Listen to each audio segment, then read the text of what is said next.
ஓம் மகாதேவியே நமஹ. இன்னைக்கு நம்ம சௌந்தர்யலகரியுடைய ஸ்லோகம் 88 எப்படி பிரித்து படிக்கிறது அப்படின்னு பார்க்கலாம். இந்த ஸ்லோகானுடைய அர்த்தங்கள்லாம் நான் ஒரு பிளேலிஸ்ட்டாக போட்டிருக்கேன், அப்லோட் பண்ணிக்கிட்டே வரேன். நீங்கள் அதை போய் செக் பண்ணிக்கலாம் டிஸ்கிரிப்ஷன் பாக்ஸில்.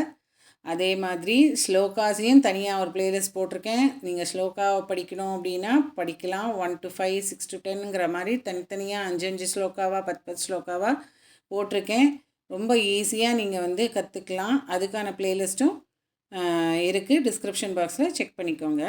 இப்போ ஸ்லோகாக்கு போகலாமா?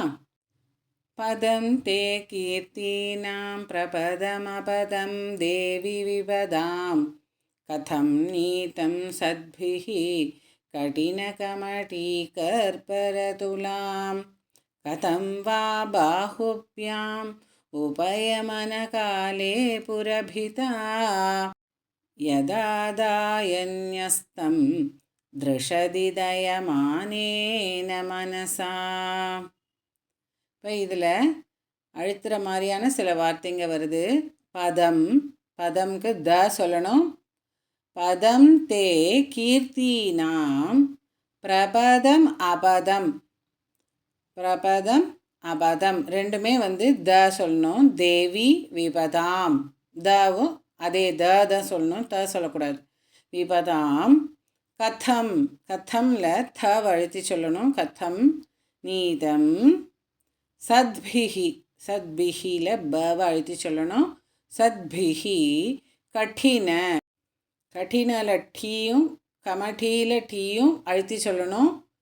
கதம் வா அடுத்ததுலேயும் கதமில் த அழுத்தி சொல்லணும். கதம் வா பாஹுப்யாம், பாஹுப்யா அப்படிங்கிறதுல ப அழுத்தி சொல்லணும். பாஹுப்யாம் உபயமனகாலே புரபிதா, ப மறுபடியும் அங்கே ப அழுத்தி சொல்லணும். புரபிதா, புரபிதா தான்னு சொல்லணும். யதாதாய ரெண்டுத்துலேயுமே தான் சொல்லணும். யதாதாய ஞஸ்தம் திருஷதி, இதுலேயும் தான் சொல்லணும். திருஷதி தயமானேன, இங்கேயும் தான் சொல்லணும். இங்கே நிறைய தாவுடைய ஆளுமை இருக்குது இந்த ஸ்லோகாவில்.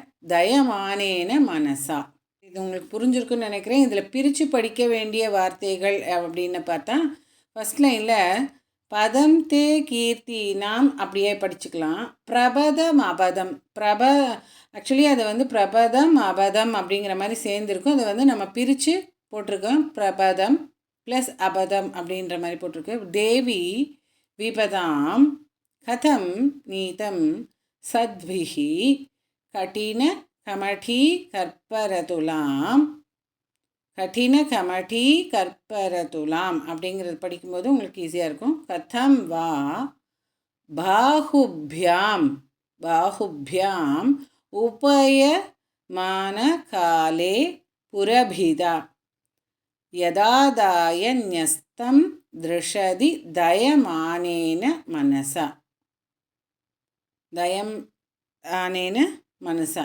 இது இப்போ உங்களுக்கு புரிஞ்சிருக்குன்னு நினைக்கிறேன். இன்னொரு தடவை கூட இந்த ஸ்லோகாவை படிக்கலாமா?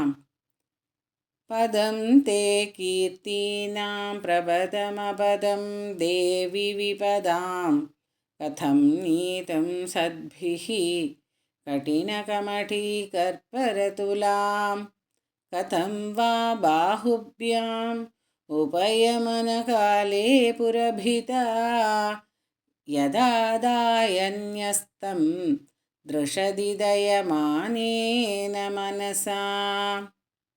அடுத்ததில் ஸ்லோகம் 89 எப்படி பிரித்து படிக்கலான்னு பார்க்கலாம். ஓம் மகாதேவியை நமஹ.